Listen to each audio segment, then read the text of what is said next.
Welcome back to another Pointless Automotive Podcast with your hosts, Frank and Chadwick. Hi. What's up, guys? What's happening, man? What's up? What happened since I talked to you last? Oh, not a whole lot, actually. Okay. Maybe a bathroom break. I don't know, not a whole lot. Oh, good. Good for you. So, yeah, no, not too much. A touch too much. Too much touch. I know. You know what? I feel like we haven't talked about Kip Winger in a long time. But we'll say she's only 17 for another day. Speaking of, songs about underage girls, sadly, are not as rare as they should be, because I feel like there's actually, I think like Kings of Leon has one, and I feel like, but I feel like there's is other bands that 17 have them. too young? Because I feel like that's the age of consent in most states. I'm not It defending. apparently is in music. I don't know why. Purely a legal standpoint. I don't know. What I do know is, it's shockingly not uncommon. Have a seat over there. What is uncommon is there are certain cars that one might call a unicorn. Ooh. Right? Yeah.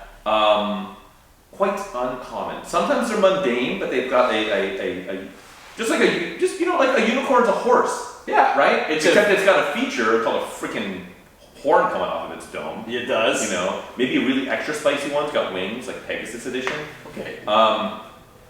Other than that, Keep your fantasy beast in check, my friend. exactly. Check this out. So is Pegasus a unicorn or like something? No, it's unicorn plus. It's a whole different. Is a Pegasus a Pegasus? It's a variant of unicorn, I'd say. Just But like is a unicorn is Pegasus a like- variant of horse. But I think Pegasus is like its own thing, right? Pegasi would Or I thought Pegasus was like a formal name. I don't think so. I think it's Pegasi. Like the unicorn with the wings is like, instead of being named John, it's named Pegasus. No, they're not No? the same. So there's more than one Pegasus? I don't think they can reproduce with each other. Oh, so they're like, is that mules, I think, or like that? They're bred like that, but certainly seriously, they're mules, they completely can't- different. Yeah, but these are different species. These aren't bred. They're like fantastical beasts that are different. So if a unicorn gets down with a Pegasus, do they have like little like stubby residual wings? And like That's what I was they thinking fly? too, like little baby chick wings. Yeah. Or an ostrich. It gets long legs but can't fly. Right, yes, ostriches, the world's largest chicken. What does a minotaur... Is that because a bull had sex with a man? No, it's a magical creature. Well, what if a minotaur gets down with a centaur? Do you I don't have know like, how you roll the dice on that one. I know. Do you get a horse butt with a minotaur front? Or what if you just get like both ends of the dude? Yeah, you just get a human. But because there's never the How bottom unexciting. half, but there's never a bottom half of the human. It's only a top half of the human. So do you have like a top end of a dude and then like at the top end of another dude? Technically, a minotaur is a bull's head, but I guess the feet are kind of bullish, but it's bipedal. It has two legs. I guess that's true. You could have a normal man, maybe a Imagine being a normal person born to a minotaur mom and a centaur dad. Yeah, but you just got a normal bitch. Yeah, you're just a dude. You're like some fucking Right. white dude. Yeah, exactly. It's like same with those. There was like a mermaid involved or something. It's like, so. Yeah, you got like no cool stuff, you know. Yeah, that would be so weird. But they named you Pegasus for some reason. Jeff. Hi, I'm Jeff. So on that note, there are certain cars that I think are on our. I know we've talked about it before. Like, if I stumbled across an XYZ, I'd buy it right now. I'd buy it right now. I'd put my junk on the table and buy it. Organs coming out. Exactly. Sometimes you got to bargain with your organ. What vehicles would you use your organ to bargain with, my friend? What a unicorn is brand new, very rare, super used, unobtainium, super common. But with a twist, a unicorn twist. Well, you guys know my twist. Of course. If it's usually like an Econobox variant, that gets me. Sure. Well, that's what Birch on fire a little bit. But 1988 Chevy Nova twin cam. Was that 88 only? 88 only. Okay. So 1 year model. I remember this being alive in the early 90s. People still upset about the Chevy Nova. That was a muscle car turned into a front wheel drive Econobox. Giggles and Pontiac Le Mans. Yeah, right, Yeah. exactly. And how that was such an affront to the Nova, the trues. But let's be honest here, this thing was packing a twin cam engine, otherwise known, because we didn't understand engine codes for us US folks, for AGE, which was like one of Toyota's spiciest dual overhead cam engines. That's 130 horsepower, high revving 4-cylinder. Was it 130 in 88 in that car? I think so. Because I know the earlier ones, in like the With first the gen 118, MR2s, 120 something. I think 115. You think so? Maybe. I think. Either way, I better don't know. than the. But then later, I know they were. I think when it went to the front wheel drive. Prism. Corolla, I know the Prism GSI got it. With some of the yeah, GTS. yeah. I think starting in like 1990, might have been 88. I don't know. Yeah. Good question. Maybe Numi got their own special, spicier brand where they get extra. Either way, it was like a good 30 horsepower more than the other not dual overhead and a cam. 7,500 Yeah. RPM red line. Yeah. And This was in a Chevy Nova, which was a Corolla. Let's be honest. Rebadged Corolla sedan. Yeah, sedan, and this one had body cladding, like really cool, like stripes and stuff. It's just graphics usually, and it said twin cam on it, which I love it. I love dual How many overhead of cam, those twin cam. left? I don't think there were many to begin with. I think it was an ultra limited build. Much like the Pegasus. That's why I'm saying. 80s Chevrolet Nova twin cam. But I don't think they get big money. I don't think they've been recognized as valuable cars. So these are like, if you can, like I said, But if the nicest one on the globe has to be like $6,000. yeah, exactly. Yeah. Even now, Sure, you see maybe it goes on an auction site and it's quirky enough, or someone does a review and makes it popular again. Yeah. But this is a car that's so rare. It's such a unique variant. Mm-hmm. Like if this comes for sale, I'm going to do what I can. I will start bartering with other car titles, organs like my liver's on the out. Miata. Yeah, that's cool. But yeah, you know, this is one of those cars, Frank. I'll be honest with you. If if I saw a Nova Twin Cam 88 pop up, 5-speed manual, I'd do some terrible things. Yeah. Terribly awesome things. There you go. Yeah. How about you? What Sometimes tickles you your gotta know what fancy? to do to get a car. One that's probably, I'm gonna go similar vibe, but not a vibe. Oh, I've already had one of those. I've loved and I've lost. that was a direct pun. If you were going, It was strong play. too hard on the pun. I'm gonna go, and maybe this one has the potential to be on your list. I think almost every one of the cars that I've got kind of mapped out here, I probably maybe mentioned at one point here in the podcast. Yeah. This one I'm going to go with the Mazda 323 GTX. Frank, do you remember the time when we almost bought it? I know, I messaged the guy, he's like, I sold it yesterday. I should have bought that. For, I should've think, went out and I think he said he sold it for like, 5 or something, because he was listed at 55. it was 55, yeah, he said he sold it for like 49. Guys, this had, what did it have? Like 80 something, no, it had like 86,000 I miles. thought it was like Yeah. 110. Or maybe it was like 102, I don't It's know. not a lot. Low enough, and in actually good condition. Yeah, red over charcoal, two-tone. All original? All Was it like a original. modded crap can? Yeah, I think when I messaged him, he had like redone the ECU or something like that. Super transparent ad. Guy Yeah, was good like, photos. he was dealing with. This guy, yeah, I talked to the guy, he was a good dude, but it did not come to fruition. Did they make, I know they made those in red, I believe they made them in white. Gray. The white I saw a lot of two-tone. gray ones. So I think black, I think they do the black over the gray two-tone as well. Not everyone might not know what the 323 GTX is. What is the 323 GTX? You want to detail it for us? Absolutely. So, So a lot of 323 difference here, guys. Mazda 323 GTX. So the 323 was the barest of bare bones entry-level Mazda that you can get throughout the late 70s and into the late 80s. Later called Maybe the, early 90s, I think. It was later the called the Protege. Yeah, the predecessor to the Protege. You can get it in a sedan form or a two-door hatch. Correct. The 323 GTX was the homologation special of that entry-level car. Which already puts it high on our list of desires. Exactly. Homologation makes everything cooler. And so it was the same 1.6 engine, which I believe was the same as the NA Miata motor, right? But with a turbo slapped on it. Little snail on it. Little snaily snail. So not a lot of boost. I believe it was pushing, was it 130 horsepower? 127. 127? Yeah, it's right up there. 130. All-wheel drive. Yep. 5-speed manual. I believe, did they have a center locking diff? I think if you push a button and it locks the diff. I don't remember. If we got that option. Very limited.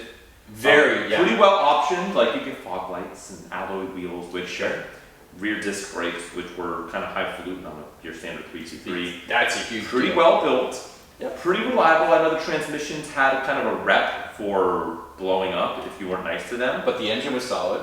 Engine was incredibly solid. The rest of the car was screwed together well. I don't know what the production number's off of. I want to say they built like 1,500 or something like that. It was not It was insane. Yeah. not a high production number car, and they were not treated particularly well. No, because they were pretty cheap for what they were. Yeah. It was like take the recipe that was the Galant VR4, that was the Celica All-Track, and put it in a even significantly more smaller and econo box focused car. Yep. And that's what it was. So I would love to get one of those. They do not come up for sale at any price. And then if you could find a good one, you know, this one was listed for $5,500. It was probably realistically worth maybe $85, maybe. I think your best one in the world is gonna.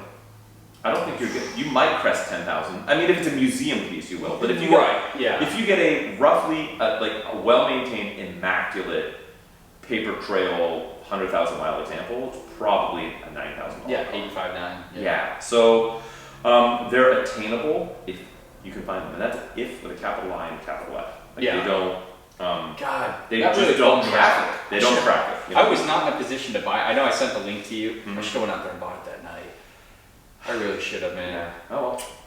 We'll get the next one in 7 years. I want 2 homologation rally cars in my garage. Park that next to the Galant. That's a pretty good. How cool would it be to have an all homologation lineup? Like, expensive. What would be the best It's expensive homologation? after What's the this, best dude. homologation daily driver? The Galant VR4 is really good. Yeah, It's comfy. It's big. it is. It's not the world's most reliable vehicle, but it's not. No, it's but- not like disastrous. That's I mean, 190E, yeah, 190E, yeah. 2.316. That's not cheap, but It's not cheap, but it's reliable. It's bolted together well. It's got 4 seats and 4 doors. yeah, the MT30 M3. I know. Celica All-Track I don't think is technically homologation special, but it kind of is. I mean, it is. Yeah, because they made like the ST variants and. Yeah, the Carlos Sands edition or stuff. Oh, yeah, that's a tough question, man. I don't know. Probably like one of those Cosworth Escorts that we didn't get here. Yeah, Those yeah, are maybe. nice. I don't know. That'll be a question for another day. I feel like E30 M3 It's up there. is, but that's just the value on that is so high. It's hard to make that a stupid daily for what it driver. is, yeah. I mean, you know, if you want to use the back seat, it's a little more cumbersome than a 190E. True. The 190E is probably, and I think a 190E is probably bolted together better. They are a little tricky with the fuel tuning and Sure. you know, that stuff. But Yeah. parts are hard to come by if you get in an accident. Yeah. I'll tell you that very much. 959, new daily driver. There Anyways, we go. how about you? What's another one on your what do you got on your We've list? we've talked about this. Another car I should have bought back in the day. Mhm. The Isuzu Impulse Rs. Yeah, that Oh, one's come up. That's a cool car. If that car comes up for sale, and I honestly feel like that car comes up for sale, it's gone within hours. Yeah. Because everybody kind of wants one, which is so weird because back in the day you could find them pretty easily. Mhm. And I'd speak another car that was cheap, just like the 323 GTX. We're talking about a 1.6 liter dual overhead cam, all-wheel drive turbocharged car, so it's very similar. Had the off-center hood scoop, the cool headlights, Yeah. the fancy Geostorm. I know what it is. And it's the only way we could get that turbo 1.6 Yep. in the States anyway. What a good-looking car too, cool car. Yeah, sure. You know, Cesario design, I believe, or is that the second? the second that one wasn't. Yeah, It's the early not one Cesario was. design, Yeah, this one was definitely a Geostorm. Yeah. Like simply a Geostorm, but. God, I think the numbers are exceptionally low, always were, and now I would bet there's less than like 2 handfuls that are in driving condition. they're not, because Right. it's tough when it's an orphan brand as well, right? Where like there are some people, original owners, where they were going to go to Joe Isuzu himself to have a service. And Right. now that Isuzu's been out of the market for as long as they've been, Do you know what the best feature on that car is? the semi squinty lamp headlights. Well, very cool handling by Lotus badge. Sure. Yes. It's just that strikes so many boxes. A car I want, and like I said, this is our unicorn list. And if it pops up, I'm definitely making an offer for it. Like I'll do what I can. Like I can't say no. Like even a rough one that I could bring back, absolutely. Yeah. I mean, plus it's kind of dope to just drive around like a rough Can you imagine? Impulse RS. Well, yeah, you don't see them. You don't see them at Radwoods. You don't see them anywhere, really. Yeah. You know, they maybe the they're all XS. melted into the ground. Even the XS is rare. Like Yeah. the base, if you will. Yeah. Which had a screaming engine. This has like 30 more horsepower with the turbo. And all-wheel drive. It's funny. Yeah. No, it's cool. That's cool. Cool car. So yeah, anywhere I am, drop everything. I would buy that. So What you got? I am no stranger. If you've listened to the podcast before, Sorry. you would know. Yeah. First off, may God have mercy on your soul. Secondly, you're probably no stranger to the fact that I've got an eternal soft spot for the second generation Supra, the Mark II, if you will, the Celica Supra. That's 1982 to technically 1986, but it's really 1985. I never- a transitional year in 1986. I never heard anyone call their boner a soft spot. Well, you know what? You know, when You're all about it. when you're in the refractory period so frequently as I am. So yes, ladies and gentlemen, we're dropping refractory period. So there was early in the run of the Mark II Supra, I know definitely 82, which was the first year. I think maybe also 83. Okay. You can order from the dealership, and almost nobody did, a dealer-installed Sperco turbo kit Really? that you can get. They made two versions. They made an intercooled and a non-intercooled one. Okay. Anyone that's cool got the intercooled one, and you got special badges and whatnot. And they sold maybe a couple dozen, maybe in North America. Okay. I don't know. I think they're supposed to put out, like, because in 82, Oh, it's going to be abysmal, isn't it? That's- well, 82, the stock 5 MGE 2.8 liter twin Camry 9.6 had 145 horsepower in 1982. Epic. Ended the run in 1985 and 86. It was good for 161 horsepower. Right. A little bit more respectable. Not a rocket ship, but of the era when It's you had right. It's right where it should be. That was a lighter 82, car. you had a 5.0 Mustang making 150. Yeah, so true. the fact that you had 145 coming out of your inline six, Pretty good. you know, something like an E30, the 325 for making 188, I think. So What? Not behind that. Yeah. So behind. Yeah. 168. 168. Yeah, dude. No. Go back to the drawing board. It's kind of like the. I think this is like the. Oh, sorry. I'm thinking of the M30 motors. That's Yeah. like the 535. That's what I was thinking. So. Okay. A little bit behind that, but competitive for its day. Sure. I think the turbo kit with the intercooler was good for, I think, like, allegedly 210 or 220 horsepower. That's pretty solid. That's That's actually really solid. yeah, but like Wow. it was an expensive option. It's like, and it was an aftermarket company, but you got cool badging. I've only ever seen, there was one for sale years and years and years ago, maybe a dozen years ago, that I saw. And I was exchanging messages back and forth. I was a college kid, so I didn't have the money to pull the trigger on it. I think at the time he was asking like $8,000. It was light blue, blue cloth interior, 5-speed, very, very, very cool. Yeah. And so if another one came up, it would be incredibly good. The problem is the values on those cars now are so through the roof. That's probably a $50,000 car now. They were probably because I think it was like $8,500 at the time for this car. probably It's sexual immaculate. innuendos aside. It was probably driven hard and put away wet a lot.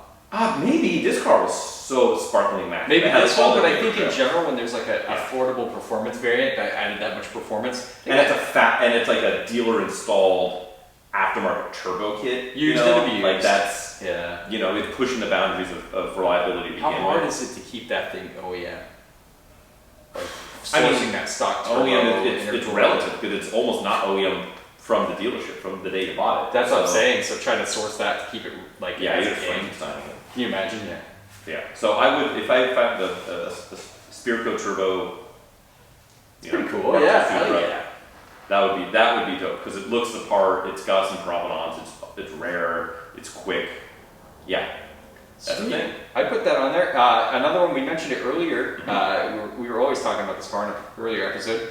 Dodge Omni GLHS. Mm-hmm. So, not the GLH, I want the full some more. Some more. So, the fun story is this is obviously a little hatchback with a spicy, turbo plant, 2.2 liter turbo. Yeah. Similar to what was in my Daytona Shelby Z. Carroll Shelby himself put his little blessing on it. Mm-hmm. And these things ripped. These things were a pretty fast car and ultra rare, and now they're commanding a very steep premium. Sure. Funny thing is, this is like a heartbreaking story, and I know I haven't told it yet, Right. but a couple years back, somebody had a completely paint rotted off rough interior one that started but needed some issues to keep running. Yeah. And they were selling it for $3,000 2 years ago. Yeah. And the fixed up ones are going for 15 or 20 at this time. And now they're like, what, 25 plus? Yeah. So I called the guy, I'm getting off, I used to work nights, and I was gonna go meet him, had the cash, everything. I called him, I'm like, hey, I just confirmed I'm on my way. He's like, don't worry, I sold it to a guy late last night. I'm like, dude, we had it arranged, everything, and the guy hauled it away for $3,000. What's that worth now? I don't know talk about it. It had like 102,000 miles. Okay. What do you think? Probably 24, 25? Yeah. Restored, once I restored it. Yeah. 25? Bought it. Yeah. At least. That's the GLHS. thing though, it's so, right now it's so easy to get caught up in like, you know, if I still had it now, what's it worth? I mean, everything has gone on that. They were Almost going, everything but has they were gone on going that. for 15 or 20 at that time. They've always been kind of valuable. Yeah, because you got some provenance. It was with legit. It had showing decals you. on it still, everything. All clean title. What are your thoughts on the Charger GLHS? Love that too. Yeah, the earlier ones with like the sunken in Headlights. yeah. So the Charger was really almost the same as the Daytona, just a little. Usually got a Shittier.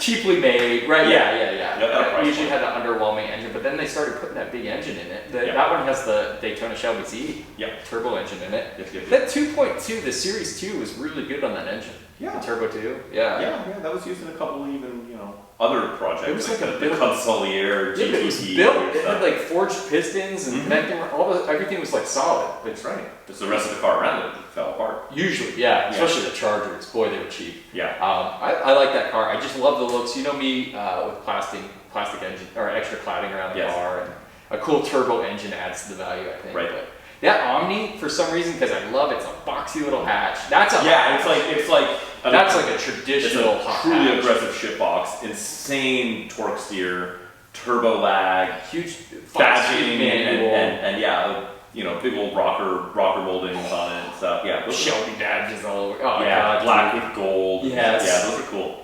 Yep. So that's if I could find, That's a big gift nowadays. Yeah. Yeah, they're hard to find, and the price is like unobtainium. But that's just a true story that I passed on one for $3.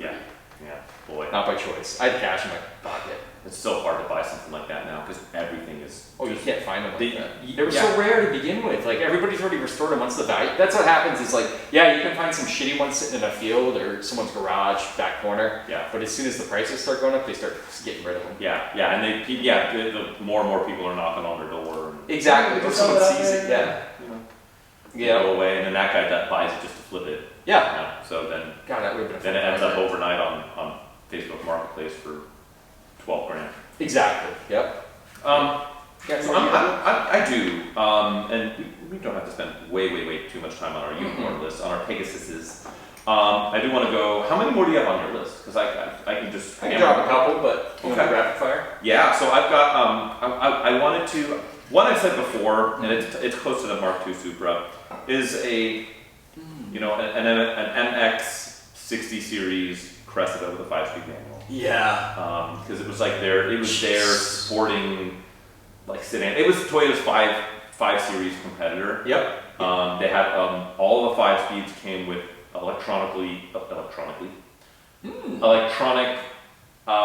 adjustable suspension, the TEMS, Toyota Electronically Modulated Suspension. It's a switch. It literally like sport or comfort, and it was it. And then you can get on the Mark III Supras, but you can also get them on these Cressida, and only the 5 speeds come. And so 5-speed manual, the same motor out of that Celica Supra I was just talking about, rear-wheel drive, 4-wheel independent suspension, 4-wheel disc. It's kind of heavy. It's not particularly fast. Cool. Probably 0 to 60 in high 8s, maybe. Yeah. But boxy, cool as hell. impossible to find, very comfortable, reliable as a rock. But they didn't sell hardly anything. You can't find them. And it was pricey at the time. So Yeah. I'd love one of those. I'm keep touching back to stuff that has like kept me up at night for a very long time. And so one, going back to my Mopar muscle car roots, is. So I owned a couple of 67 Barracudas. That's the first year of the 2nd generation Plymouth Barracuda. You can get a notchback, which is like a coupe with like a traditional trunk. The one everyone remembers is the fastback. Of course. Right. Yep. And then you can also get it in a convertible. That generation, I've always had a soft spot for that notchback coupe version. It's a clean look. It was kind of they were usually lower spec cars because it was slightly cheaper to get a notchback than it was to get the fastback, and significantly cheaper than a convertible. Makes sense. 67, you can get the 67, 68, 69 was that whole generation of Barracuda, 3 years only. 67 was the first year. For the whole run, you can get what they call the Formula S package. Okay. That's like their Mustang GT or Camaro SS. The Formula S, yeah. Performance package, it was a handling package, so you got big sway bars front and rear, 4-wheel disc brakes, you got a tachometer that you didn't otherwise get. You can get it with a 4-speed manual or a 3-speed automatic with a console. Different wheels, bespoke tires. They literally had, I think Goodyear makes specific tires for it. They did that a lot. It was a blue streak around it instead of a white wall. It's a thin blue streak, kind of like the red line ones. Yeah, that's pretty cool. Custom exhaust, like open exhaust with a muffler delete with a resonator. And most of the people ordered that in convertible or the fastback. Not so much with the notchback. Okay. And you can get it with either the hot small block in 67 only was the 273 Commando. So it's a 4-barrel solid lifter, adjustable rocker arm, 10.5 to 1 compression, good for 235 horsepower. Or the big block, which was good for 290 horsepower, the 383, but it added like 200 something pounds onto the nose. So it was fast and straight line, but it kind of ruined the handling on it. Sure. I want a 67 Barracuda Formula S notchback, 4-speed, 273. So the small block performance motor. People kept the big blocks because the big blocks were the ones worth keeping. So the small block performance ones, which were probably not that far behind the big block, because it lost 50 horsepower, 55 horsepower. Actually, I take it back. I think 67 was only good for 275 horsepower, not 290. Okay, so smaller delta. So 40 horsepower delta, but you add 200 horsepower over the nose. So you're kind of the guy that would opt for a Camaro SS 1LE with a V6. With a turbo 4-cylinder. Yeah. Did Did they make that? Yeah, you can get what's the big high performance handling package? It's not 1LE. 1LE? Yes. You can get it. You can get it with a manual and a 4-speed turbo. Damn, another flaw. So sort of, but this one is it's not like the Slant 6. It's the It's the big. It's the second hottest motor. Yeah. But they're very hard to come by. And I want one. I think it's the best. I think it's probably the best looking. I would argue that is maybe the best looking Mopar of all time. There's one still for sale with like probably 5,000 miles and those blue tires. Still. Somewhere. I guarantee somewhere. it. They're rotted as hell. Somewhere. It's in a museum somewhere. And then just real quick, I'll fire off. Sure. On the pie in the sky, budget is no budget thing. Yeah. I think probably my favorite Ferrari is a 288 GTO. Okay. It's the proto F40, the F30 if you will. Yeah, it's a good looking car. Just a beautiful car. Didn't make hardly any of them. They were always valuable, but now they're insane. That F40 though. And then a new car. Oh. If I had to go a new unicorn. Yeah.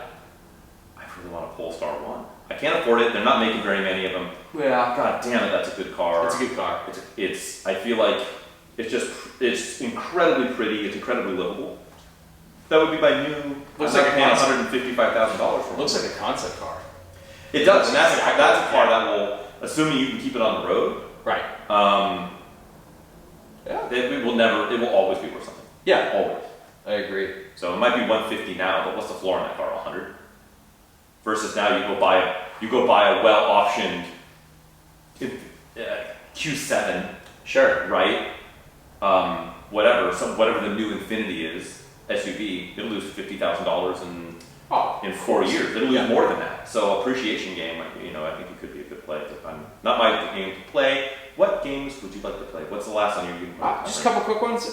Geo Prism GSI, we mentioned that. So that's also 4AGE Toyota powered car. Love those. Super, super rare. Put that on my list. And I like the Z3 M coupes. Yeah. I really do. Yeah, you and a lot of people now. They did not. They were maligned for so long, kind of ugly and being like the clown shoe. Well, that's the thing. It's like the clown shoe. It's like the forever that was like the car nerd's car And like not the popular car, but now it's like the tables have turned. And But it's like a cool. Yeah, so we looked at some exciting stuff, some rare unicorn stuff, but we did. you know, every once in a while, plain Jane fits the bill. A little vanilla flavor. Exactly. You know, maybe with some sprinkles. Maybe it's a slightly special. Oh, easy now. Regular car. Pushing the limit here.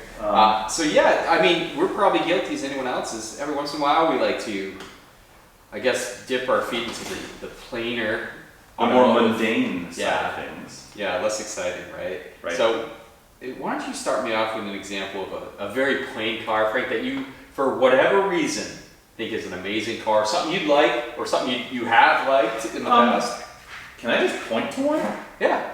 You've got this V6 Accord over here. Yeah, a little It's a interesting. 2003 Accord Coupe EXL. The L is for leather.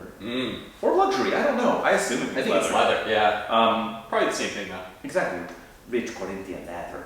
And Rich it's a V6 with a 6-speed manual transmission. Yeah, man, wow. The coupes, they made not a ton of them, but a fair amount of them in coupes. Yeah. The V6 with the 6-speed, they also made it a sedan, which they need even less of. Yep. But that generation of Accord is cool, it's good, it's great, it's just a good all-around vehicle. Yes. It's reasonably comfortable and reliable and economical and safe and a good car, and they look good. And yeah, if you can find a 6-cylinder with a 6-speed manual, Yeah. you know, pack huge miles on them. They're fast enough, they're comfortable enough, Yeah. they're roomy enough. Reliable, like you said. They're reliable. They get reasonable fuel economy. You get VTEC, yeah. Parts are cheap. The cars themselves aren't prohibitively expensive, so it's just a bang for your buck all arounder. Just a regular ass car. Yep. That you can just row your own. That, you know, if you like driving a manual, I would say Porsche and Honda make the best shifters. Miata.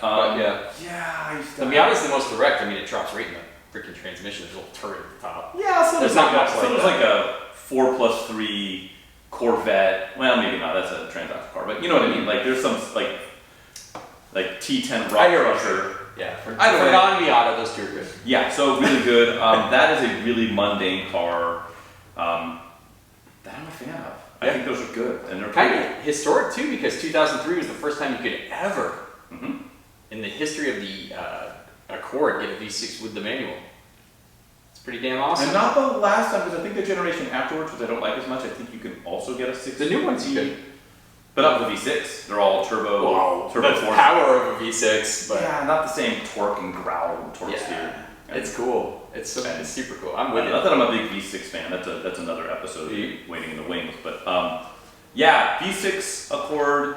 That is the what? Let's see. Is it the 6th generation Accord? Is it? Yeah. Third. Hold on. Third, fourth, fifth. I think it's. Man, Let's see. Third at the pop-ups. we're talking 03 Fourth to was kind of 08. flat and slappy. Fifth had the 2.6 V6. 7th gen, because the 6th gen was the NSXy taillights looking one. Yep, that's right. And then this is the 7th With generation. the glass transmission. 7th generation Honda Accord V6 manual. Yeah. Mundane and cool and long. I like that. Where can I find one? I've got one over here. Oh, hey, look at that. We're not supposed to buy each other's cars, friends. This is Yeah, well. it's a dangerous cycle. No, that's ship a sail. What is relatively regular? Peeing in each other's swimming pools. That's right. I have a fondness for another V6 bland sedan. Ooh. Sedan only, I guess, for this one. A 1999 Toyota V6 Camry. 99 specifically? Yeah. Or just that I generation? just like that generation. 99, 2000 are probably the best ones to grab. See, good answer. I know you're going to Automatic only. with the There's just something about, because when that car came out, it was like top of the list for like maintenance, cost of ownership, reliability. It had 200 horsepower out of a nice smooth as butter V6. You could get beige on beige. You could just drive. It's a car that you get in. Every day it's going to start. Every day it's going to get to where you got to go, even a little quickly if you need to. And no one's going to look twice. So here's 2 parts, and what I was about to say is Earlier gen manual. That's what you're going to say. Well, earlier, I think the generation before it is actually the greatest car. It's the greatest single vehicle ever produced. No. Just in general, as a means of transportation. You think so? Because you can get it. It was an enormous leap forward as compared to the generation before it. You can get it in a sedan. You can get it in a coupe. You can get it in a wagon. You can get it 4 and 6, both of which with a manual in earlier years. The wagons had the little jump seat in the back, which was dope. And it was just, it was such a game changer in the market, I think. What I was gonna say when you said like you just start and go, those 90s to early 2000s Toyota V6 powered cars. Yep. The starter, when you crank that thing, for whatever reason, the starters on those are just like it. Not that it's like powerful, but it's like reminiscent of like a V12 Ferrari. It's pretty awesome. That really quick fire. Gear reduction starter, just crank. They always start great. They sound really good on startup, which is a weird thing. And just saying that out loud reminded me, and I think I mentioned really quick previously last episode that we're getting some early reviews about what we're doing here. I had a buddy of mine, this was the other day, we were talking, and he was like, yeah. He was like, oh yeah, my one friend was like, oh yeah, I gotta listen to your podcast, I still haven't really checked it out. My other buddy was like, yeah, I've heard a little bit, right? And he's mechanically inclined. I wouldn't call him a car guy, but he's done some repairs on his own. He's got a beater Mazda Protege, 03 Protege with a salvage title. Okay. Just keep it on the road. If something breaks, he fixes it himself. But I'm not a dive-in-the-wool car guy. And I'm like, yeah. And I was like, yeah. I told him, yeah. Oh, cool. Yeah, thanks for checking. Yeah, it's kind of geeky on the car stage. He's like, yeah, bro, it's actually pretty autistic. And I'm like, I'm gonna take that as a compliment. And me's talking about the selling the virtues of a 1990 Toyota Camry V6 starter motor, noise and feel, I feel like it's speaking to his point. True. Orion, if you're out there, hat tip. Thank you for your feedback. I'm choosing to take that as a compliment because we are pretty inside baseball. Yeah. And yes, that generation Toyota Camry and the prior generation I'm more partial to, but either one of them, they're very mechanically similar. And they're both very good. Simple. They will outlive us all. Yeah, simple to maintain. Running cost are 0, right? You can grab one of those. It doesn't matter. You don't even have to look at the odometer when you're going to purchase it, right? So get it with the V6. Nice smooth power delivery. Great space on the inside. Great greenhouse. Safe car. Yep. They're still affordable. You can go out and get these for $3,000 still. In a world where everything's like 5 to 10. Would I shock you if I said I had the same car on my list, but different? Same as this one? Yeah, you have a better brand. ES300. I know you did. Lexus ES300. It's the same car, but a little maybe, I don't want to say squishier because they're both equally squishy, but more opulent, more esque. Because you can't really say opulent about an ES300. It depends. They made like different. Like I think they made a Pebble Beach edition of that one too. Marcus edition. Yeah, exactly. The Forever 21 edition or whatever. So, and then same with just like the early generation of those you could get with a manual, which are super uncommon. That's what I was going to pull a Frank and just usurp your later model and be like, you could get a 92 ES300 with a manual. It's on my list actually. Could. Well, you could and you should. And white with silver too. That's the regular car overlapping into unicorn territory. That's what I'm talking about, so I had to pump the brakes on. Yeah, that's what on mine. I just go, ES300. Because either way, like it's not, it's quirky and fun and interesting and different to have a manual, but you don't need it, not that car. Like you get lovely, it. Wouldn't it? It would be lovely, but even without it, Nice honorable mention. I wouldn't call it a regular car, but like that same generation of SC300, SC400. Yep. Well, SC300 with a manual is a super unicorn. But even like end of the run SC400 with the 5-speed auto, 2JZ. The VVTi 2JZ, or not the 2JZ, but the 1UZ. 1UZ FE. What else you got? What other regular old cars are you? This is kind of weird because they've kind of become unicorns, but I would love to get one of these. Honda Insight, First Gen manual. I know a guy who knows a guy. Not a manual though. Oh, see that's the catch. I want the manual. Yeah. That gauge cluster is so damn cool. The seats are ridiculous looking for. You going lime green? What are you doing? Of course I am. Lime green. Lime green or the blue is pretty cool. Blue. Did they have? They had red. Did they have orange? Maybe I'm mixing up the color. I feel like they. They had a red. They had a red. There's a lot of silvers. Straight red. A lot of silvers. Yep. Get that in a manual. I think that adds. I think the automatic would be too much of a buzzkill to have as much fun with. CVT. Yeah. I mean, it's just And running costs. It's a lot easier to replace a manual transmission. Keep the clutch fresh. Mm-hmm. Transmission fluid's a lot easier to work with. I would love to score one of those, and I used to be super into them because it's literally one of the most fuel efficient vehicles ever made. Yeah, kind of at any price point. It looks cool. It's super weird. The interior is so cool, and to have a manual with that. Cruising around, manual, getting 60 miles a gallon. Hey, you know what? When we were talking 3-cylinder engines last week, there's one right there for you. There you go. There you go. A little hybrid. But yeah, that's one. That's on my list. And the reason being is that fuel economy. There's something cool about it. Yeah, like you said, 65 highway. Can I go same make, but wildly different? Wildly different. This is a car that I think generally would have been well received and is kind of forgotten about. Made by Honda Motor Corporation. Is this another plane car? It is another plane car, but kind of forgotten about one. And it was forgotten about, and it wasn't nearly as popular, and they completely rechanged it for the second generation because it got atrocious fuel economy for what it was. The first generation Acura RDX. That's the retooled Honda CR-V luxury all-wheel drive turbo. Yep.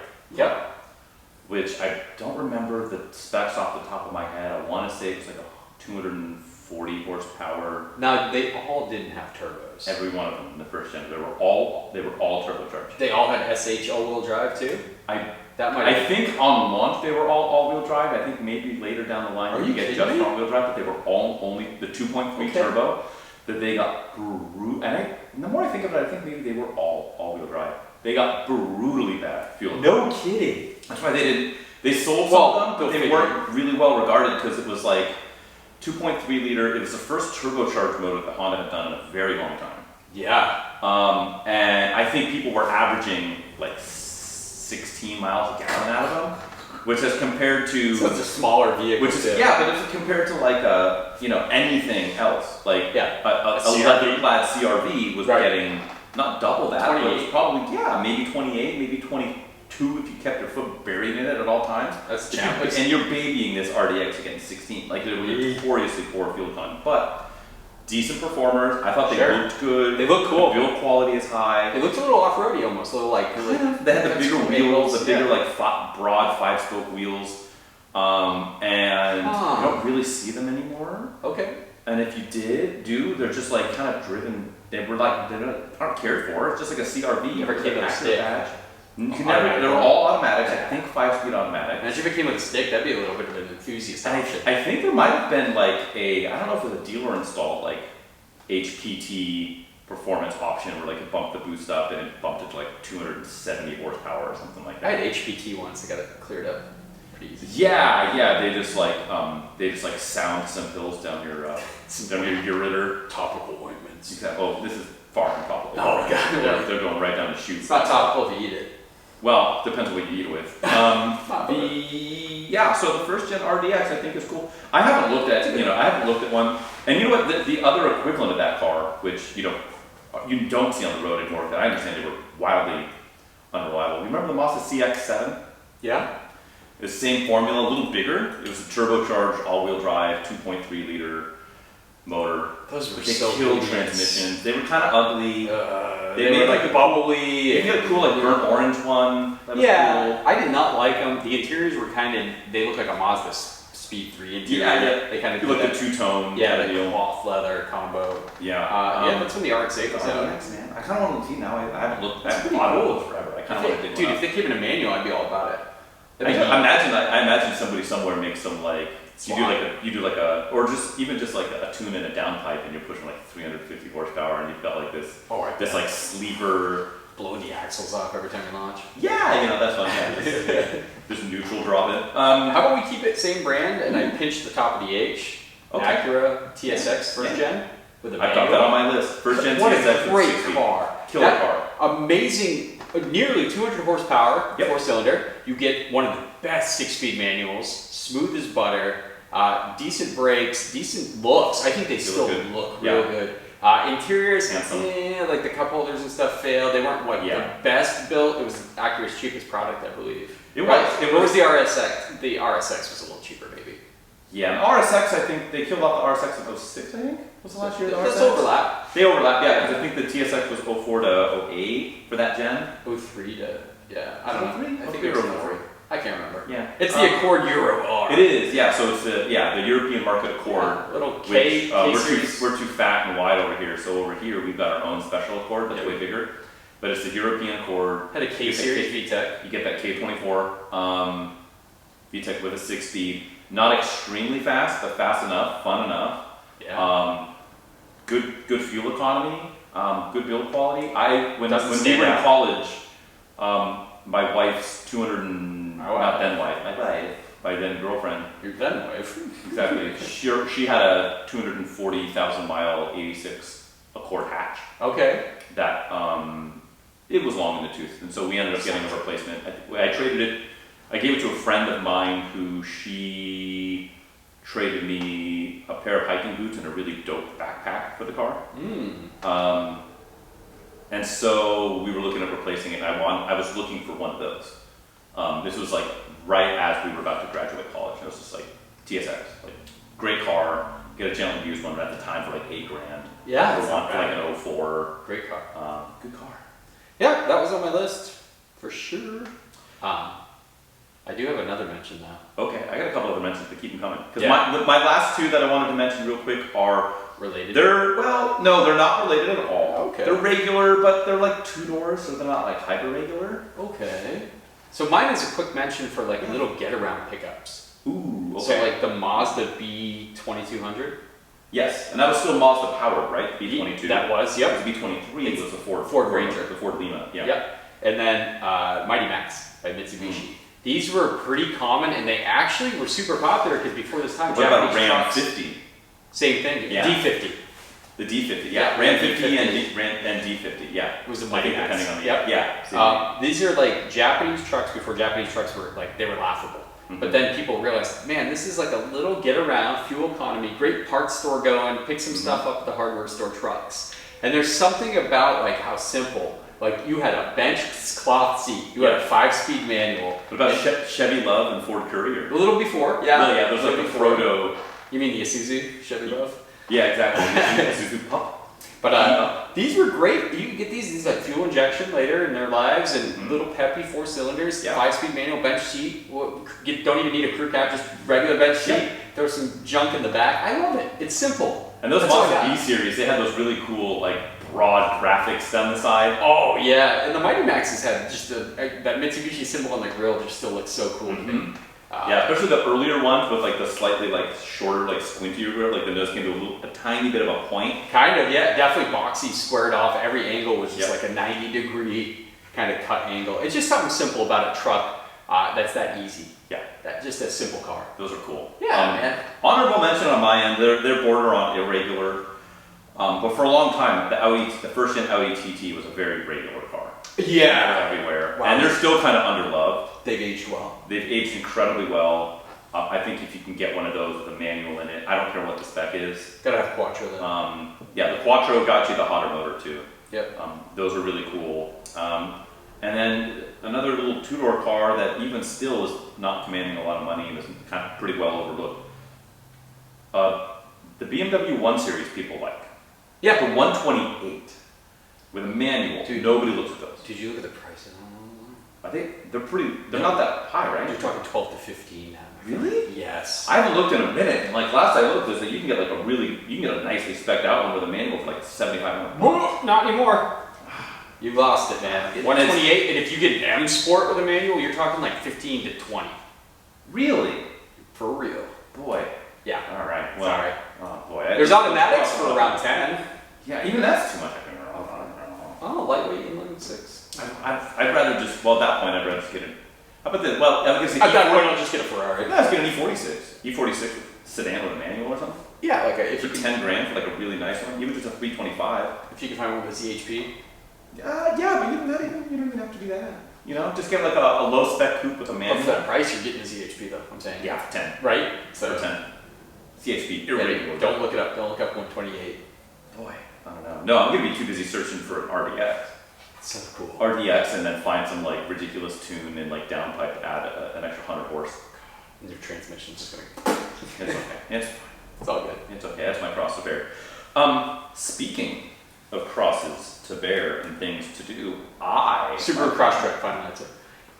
Because you said cross. Let's tell him what he's good. No Subaru Crosstrek. It's outside No Cross Turismo. No. Just gonna be Cross Tour. Cross Tour.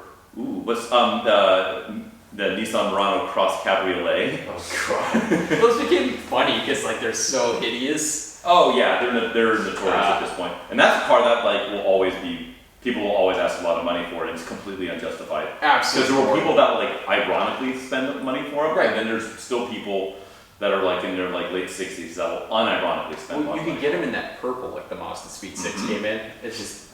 What will I buy first? The first gen RDX or a Cross Cabriolet? RDX for sure. So, one thing I can and will do is introduce you, Chadwick, to a piece of print ad copy. Okay. For an automobile. This is going to be from between the 80s, 90s, and early 2000s. I will read this print copy, and it will be up to you to determine what vehicle, make, and model, and year, if you're feeling extra spicy, that we're talking about here today.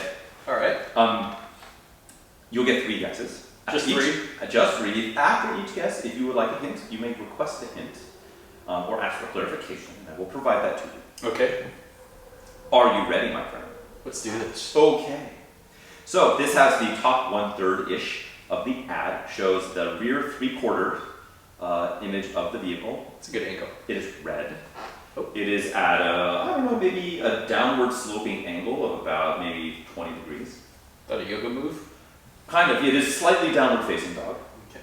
And then it has, it shows, there's a big white blank space. There's a little bit of work and then a big white blank space. And at the bottom, it's weird that they left an enormous amount of empty here. There's just, you see 3 fingers holding up a turbine. Okay, like an impeller, a turbo charger impeller. And then it says, Blank designs and builds its own turbochargers so they perfectly match the cars they power. And then it says, a turbo by design, a hatchback by necessity. Oh. Blank brings the turbo age down to earth. Total turbo performance was the first criterion in engineering the blank turbo. At its heart is a sophisticated overhead cam electronically controlled fuel-injected engine. An engine that has been this is a word I always have a hard time saying. Integrally engineered for its exclusive blank turbocharging system. Okay. Next came front-wheel drive, a complete turbo-tune handling package, and a comfortable driving environment that is performance-oriented. We then clearly gave it a hatchback for plenty of space and plenty of practicality, while still maintaining a slippery 0.33 jet drag coefficient. Oh, I memorized this. Oh yeah, you got it, okay, good. Yet, the new blank turbo, with all its practicality and out-of-this-world turbo performance, still sports a down-to-earth price of only $9,459. Ooh. There's an asterisk, but I can't read what it says. Some options maybe. According asterisk. And that necessity is probably the most revolutionary part of its entire design.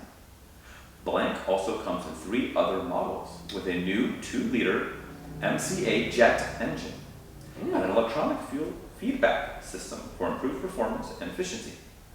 Prices start at just $6,989. Jeez. Then it says blah, blah, blah, blah, blah, blah, blah, as far as the stuff that I can't read you. And there is a tagline for the brand. I don't know how much you do or don't know it, so I'm going to hang on to that one for later. Okay. It's, it'd be like, I don't even know what modern, equivalents are. It'd be like, I love what you do for me, Toyota. Or Wake Up and Drive, Mitsubishi. Sure, yeah. Okay. That is the ad copy. I gave you some stuff to work with there. So this is tricky. Yeah. How much of this sounds like a Saab? Ooh. Front wheel drive, Mhm. hatchback, Mhm. turbo. Mm-hmm. Turbo in the name. Turbo. Hatchback. Front wheel drive. Front wheel drive. What else was front wheel drive? 0.33 drag coefficient. I mean, it's super slippery, apparently. They build their own turbo, They build their own turbo. which made me think Mitsubishi, but Mitsubishi didn't have Build any their own turbo. turbo hatches. We're U.S. market, right? Correct. Okay. It's a I think US we do that. brand. That's part of our rules too. Yeah, Okay. yeah. Not gonna be a. It's a. Get some weird freaking. Sandero. Yeah, right. Right. Some weird Renault you never heard of. Exactly. Just get it going. We'll go Saab 900 turbo. It is not the Saab 900 Turbo. I like where you were going. Mm-hmm. Doesn't mean it's accurate, but I like where you were going. Sure, it is the land of the rising sun. This is a Japanese car. Holy crap, man. The tricky thing is there's a lot of cars that came with a turbo option in the 80s Sure. for Japan. Yeah. It's just like there's so many options because they don't give me the displacement or the power. How about early Mazda 626 turbo? Good guess, however, it is not the Mazda 626 Turbo. No, the hatchback part.